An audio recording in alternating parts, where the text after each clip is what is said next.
Welcome to the Secret Underground Laboratory Recovery and Salvage, where rude mechanicals do magic. Hello, I'm Bronze Age, Director of the Secret Underground Laboratory Recovery and Salvage. And today on the lamp bench, we have a broken Bacchante. Bacchante comes from the name Bacchus, the Roman god of wine and parties, to the Greeks known as Dionysus, and Bacchante was the priestess of the cult of Bacchus. Now, if you're the priestess for the god of wine, one can imagine what the church services must have been like. Actually, we don't have to imagine it because there's quite a few vivid descriptions of it throughout history. A lot of naked, intoxicated women running around, having a good time. There's quite a few stories of anyone who interfered or interrupted the celebration being mauled to death by the Bacchante, and it was always men. Now, our Bacchante is decently dressed, which is unusual for this style of statue. It's a style called Beaux, a word that comes from the French École Beaux-Arts, which basically means Academy of Fine Arts. They like to make things with classical themes, and this is about as classical as it gets. She's holding up a bowl, which apparently most of the wine is spilled out, and she's supposed to be holding up a light fixture. Now, she's made of pewter. The original on this would have been bronze, and I've looked up as many places as I can, and I can't find anything exactly like this one, so who knows. I figured that it would be a copy of some better known statue, but nothing's shown up. Here in the back there's a little seal that says made in France, and that's basically all the information we have about it. And what we have to do today is get this back on here. When it comes to repairing pewter, options are limited. The problem is nobody really knows what it is. Back in the old days, a metalworking shop would have a pot or a crucible that they kept on the forge, and any scraps of tin, zinc, copper, and sometimes lead would be thrown into the pot.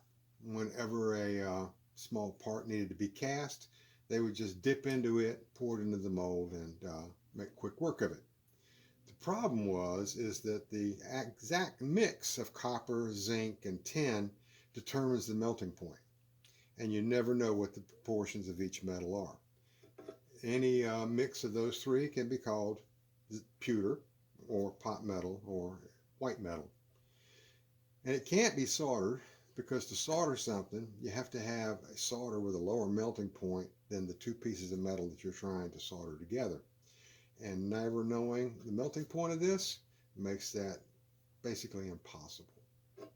So our plan is to fill the handle of the torch up with JB Weld, which is an epoxy compound which has steel fibers in it. When it dries, it's very strong and bonds well to other metals.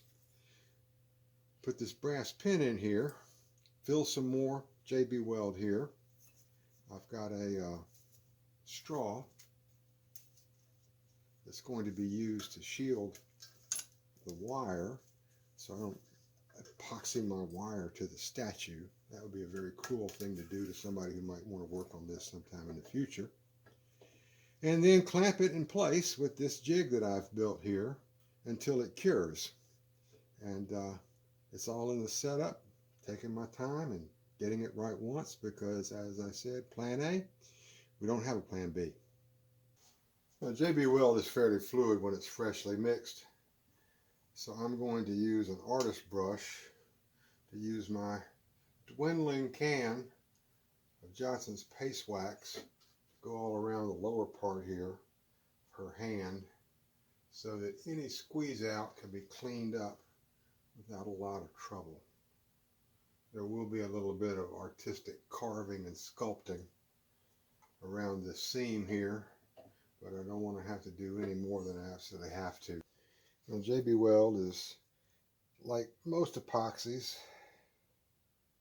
It's a 50-50 mix, and you never want to mix more than you think you're going to use at a time, because doesn't store well after it's mixed.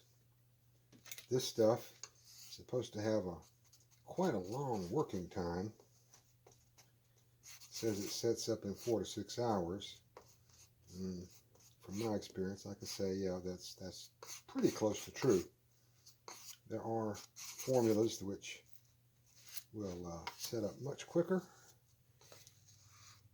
but this will be nice and hard by sometime tomorrow, and maybe easy enough to handle, although I won't be doing that. About 4 or 6 hours. Now very carefully start trying to apply it down in here. And I'm kind of depending on its flowability. There's really no way to pack it down in there.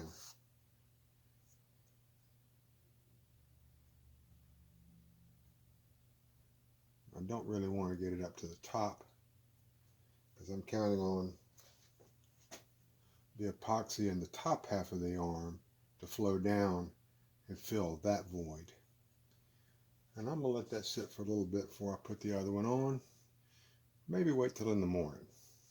And after a good night's sleep, the JB Weld has had time to set up nice and solid. And I've got to figure out what I'm going to do to be able to put this piece back on nice and straight. Because if it's crooked, it's going to look kind of awkward with a light on it. And there's no flat surfaces here to clamp it nice and solid. So what I've come up with is this kind of jig here. This has a fitter. Originally this lamp would have had some kind of a globe or a bowl shade or diffuser type thing on it. And I'm going to fit that in there. This piece will go down like that. I can clamp this in.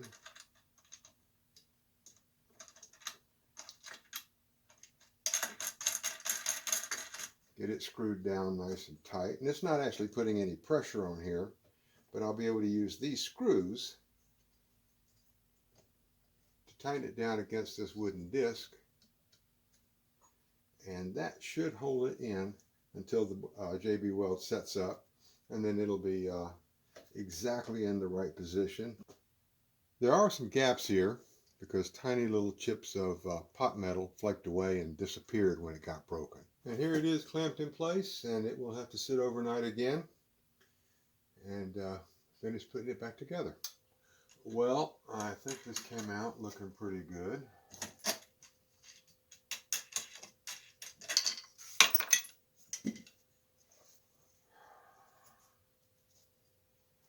Certainly feels strong. I need a little bit of cosmetic work here, a little bit of filler, but I'm happy with the way this works. At this point, the work is strictly cosmetic. Filling this crack is not going to add any strength to the lamp. It's just a matter of what it's going to look like.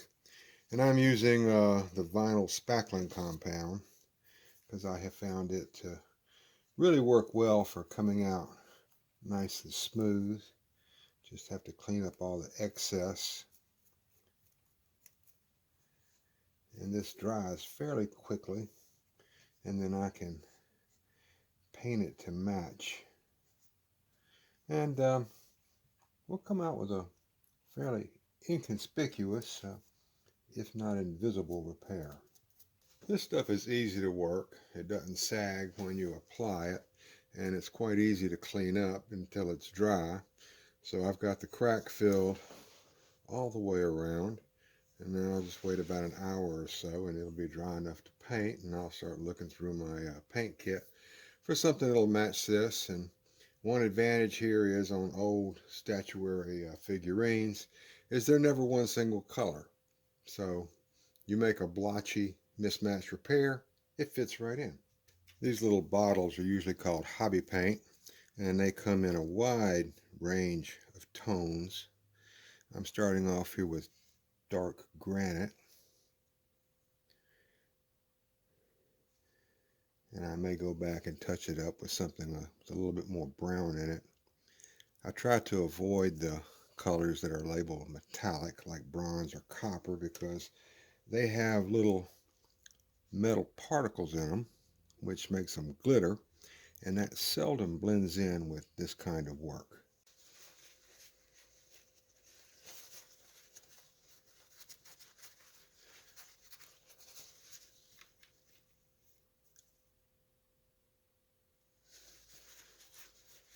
Just a little bit of artistic finesse, and it basically disappears. And you have to remember, this is going to be in the shadow of the fitter here, so it's just not going to be that apparent, and from any distance it's basically not going to be seen. Now this fitter is designed for a globe or a bowl type diffuser.